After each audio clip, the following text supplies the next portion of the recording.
didn't take place because of a waterlogged pitch. But those are the replay results from yesterday. And as you can see, tonight there were 8 goals scored in the FA Cup. And we had just the one of them. Look at that, Cardiff United 3, Cardiff City 4. An absolute cracker. Right, let's get some reaction to this one. Des is in the tunnel. Des. I've got J.Mata and Brandon Williams with me. Juan, great win and a very important night, could be. Yeah, they're a difficult team, you know. They play in a certain way and they do it very well. They're very well organised and it's difficult to break them down. But definitely today is a good result for us. It's been a good couple of days and now we have a big one coming, so hopefully we can keep it up. A good couple of days for you personally as well. You're in great form and a lovely goal tonight. It started off with Harry building from the back, Anthony Martial feeding you through, and you had plenty of time to think about that finish. That's not good. You know, it's better not to have time when you're facing the goalkeeper. But luckily I put the ball in the net. It wasn't offside. I was waiting for the VAR. You have to wait nowadays. But happy with the goal and the performance. So I saw Ole Gunnar Solskjaer slip you a note during the match today. Was that some tactical, or was he just telling you to score? No, it was a list of grocery shopping. Bread, milk and all these things. Yeah. And a goal, nicely done.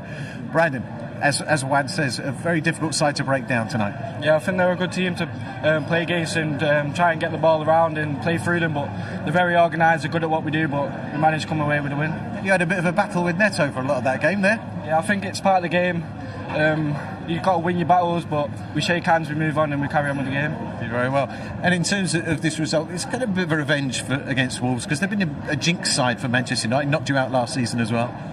Yes, I think it's been 5 games that we couldn't defeat them, and that shows how difficult they are, how good of a manager is Nuno, and they have great players, so we wanted to beat them at least finally, and we did it today. And as I said before, today again a happy day for our fans at Old Trafford, and we showed again that, you know, we can compete very well against good teams, and hopefully we can do the same on the weekend, which is a very special one. Just to mention the next challenge, of course, and Marcus Rashford's a bit of a worry, isn't it? That's bad luck. I don't know. Hopefully it's not too bad and he can be ready, because he's on fire, scoring every game. It was a shame that we couldn't be on the pitch for more minutes, but hopefully it's nothing. Brandon, if you could do the honours for me and just hand J.Mata the man of the match. Thank you, my friend. That was on the list, probably. Yes, thank you. The list, I love that. Right, let's talk about the goal, because you spoke there about the fact that you had a lot of time to think about the finish. But what's interesting from your point of view, Paul, is that it sort of came from, I suppose, a moment that summed up that second half, which is Wolves being in an attacking position without the options and United turning the ball over. Yeah, for sure. I mean, we mentioned the second half, they did not get enough people in the box, and Doherty's gone down the right-hand side. There's only Jimenez in the box. From there, I mean, there's 2 defences over there. It's a long ball which Wolves should deal with from Maguire on his left foot. And then Donker goes in too tight, misses the ball. Kobe does exactly the same. So there's 2 balls that's bounced over 2 defenders' heads. And there's J.Mata, who's just onside. I mean, Scholes thought was offside, but, you know, VAR says he was onside, and you wouldn't want any other player in that position to finish it the way he did. Great finish, Tom. Yeah, exactly what I was going to say. He sits the keeper down, commits him, and just a little dink over. I was initially worried at the time when he was going through. I thought they were going to catch it, because we know Mata's not the quickest, but no, he had enough space in between him and the defenders, and you were so confident when he's going through. You feel there's a goal coming. There's so much composure, great technique, and a wonderful finish. And are you waiting for the goalkeeper to make the move before you finish? What's the mindset in that situation? No, you don't try and look at the goalkeeper, do you? You're thinking, I'm going to whit it, you're waiting, and you pretend you're going to actually smash it or hit it into a corner, and then it's just at the last minute, it's a little dink, the keeper's already committed, and as you've seen, Johnny, I thought he was good tonight. I thought he played really well, not just with his saving, but his distribution was excellent as well. But J.Mata was too good for him. Yeah, OK, well that was the good tonight for Manchester United. The bad tonight is Marcus Rashford only getting a few minutes on the pitch. Look, we know that he's been struggling with a back injury for a while. He came on, he lasted 16 minutes. Interestingly, we saw some footage of him laying down after this moment saying, why did I come on? But it's the job of the manager to try and win games of football, and at this point when he came on, they needed him to try and win the game. I think when you kind of look at Rashford this year, he's more or less started every game. I don't think he's used to being a substitute. I don't think he knows the process of being a substitute, how vigorously you warm up, you know, do you do the right things, do you think you're going to get on the pitch? So it's a kind of mindset where you think, well, hopefully I'm not going to get on. All of a sudden he's thrust into the action because they need a goal. He's the talisman, he's the main man, and, you know, 16 minutes down, he's getting dragged off again with a bad back, which hopefully he'll be okay for Liverpool game. It's a blow if he's not, isn't it? Yeah, it's a big blow because he's been by far away Manchester United's best player. He's been the biggest goal threat for them. I think it was something he actually picked up in the Manchester City game where, you know, he got a bit of a knock on his back, but he played the Norwich game, was excellent Saturday, so this is an opportunity for him to have a break tonight. Okay, it didn't quite work out because he had to come on because United was struggling a little bit, so hopefully, I think he'll be okay. He walked off all right, and maybe a bit of ice, couple of days rest. He'll be fine for Sunday. Okay, well, maybe the manager knows a little bit more than us. Let's hope he does. Let's get the thoughts of Ole Gunnar Solskjaer with Des.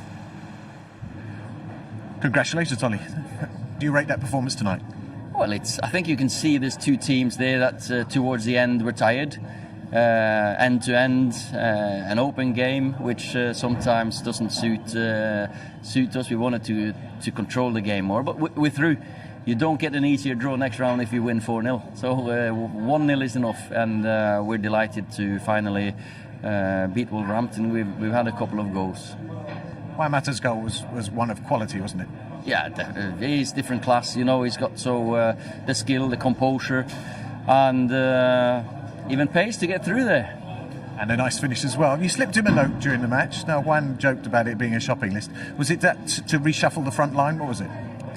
Couple of times United are through, having beaten Wolves by 1-0. The other game, Carlisle against Cardiff, is still going on.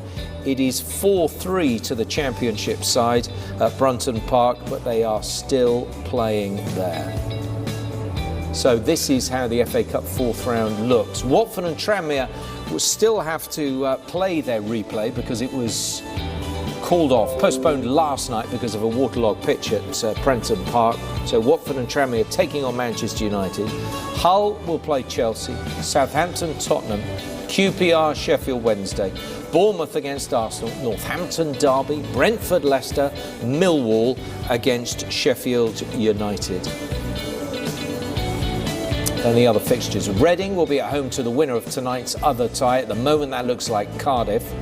West Ham, West Brom, Burnley, Norwich, Coventry against Birmingham, Manchester City, Fulham, Newcastle, Oldham, Portsmouth against Barnsley, and Shrewsbury, who knocked out Bristol City last night, have also the FA Cup third round replays. No goals at Old Trafford. Carlisle trailing by 2-1. Having taken the lead, Carlisle, the League Two side, then Aidan Flint and Josh Murphy had scored for Cardiff, the Championship club. And they lead by 2-1 at half-time. Nick Sunderby is here watching events at Old Trafford. It hasn't lit up the skies again like it didn't last time, but VAR has stepped in to rule out the only goal we might have seen. Yeah, and it could have been a little bit embarrassing for Fred. I don't know what he was trying there. I don't know if he's trying to switch the play, but he got it horribly wrong. There it is in the back of the net, and obviously we go to VAR.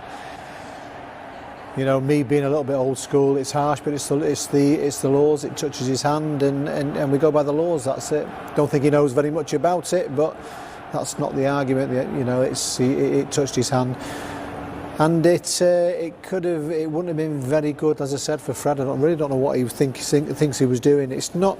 The game is not a classic, but you can see from both sides where they can possibly win the game. Better chances have gone to Wolves. This is a wonderful turn. What a turn. Go on, just slide it past the keeper. You've done the hard work.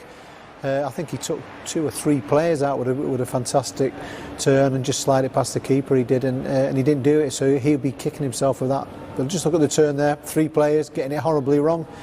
You know, he doesn't put it away. Here's the other one. I think he does everything right there. Lovely little ball towards I think it was offside, but a great little ball there. Gets the header right, but it just doesn't go into the far corner.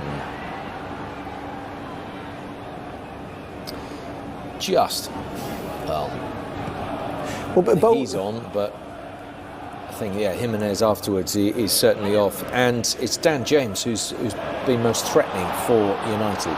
And this is where United look strong. These balls over the top, lovely little passes through. James using his pace. Got to say as well, the goalkeeper Ruddy's been fantastic in this first half. Doesn't play a lot of games, but you know he's done a really good job. And this is where United look strong, pretty direct, ball over the top.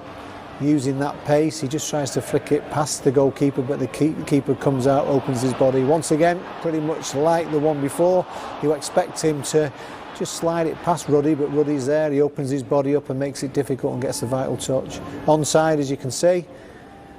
You know, and as I said before, I really do like this boy James. I think he has a real bright future, and he has bundles of pace, and he gets himself in those positions. So I think they'll be looking a little bit more to that again second half, just timing the runs and trying to slide the balls through. OK, we'll be back to Old Trafford for the second half very shortly of this FA